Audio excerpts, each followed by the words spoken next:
It's been berthed in Belfast for 80 years.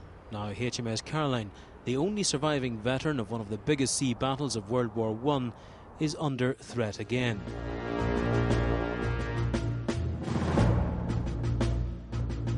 In 1916, she took part in the Battle of Jutland, when the British and German fleets clashed off Denmark.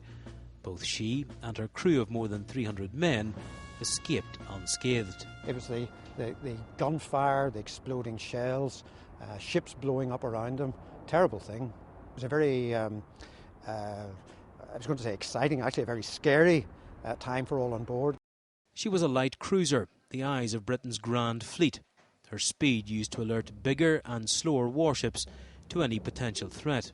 And this is the very heart of HMS Caroline. I'm right down in the bowels of the ship, in the engine room, and off to my right, 2 of the 4 giant turbines that powered this ship. She was innovative for her time. She was oil-fired, one of the first, and that made her one of the fastest ships in the Royal Navy's fleet.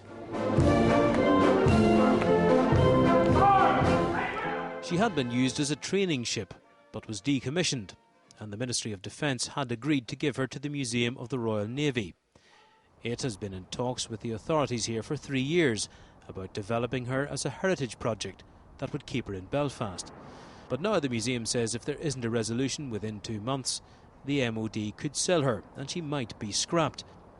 And in order to prevent that, they plan to move her to Portsmouth to preserve and ultimately restore her, a move that some oppose.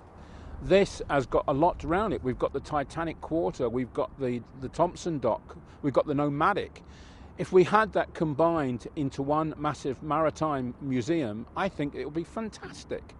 The Royal Navy Museum says that in the time it's been in talks with the authorities here about HMS Caroline's future, there's been much enthusiasm but little action.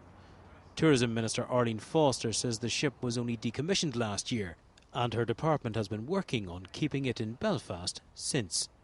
Conor Macaulay, BBC Newsline.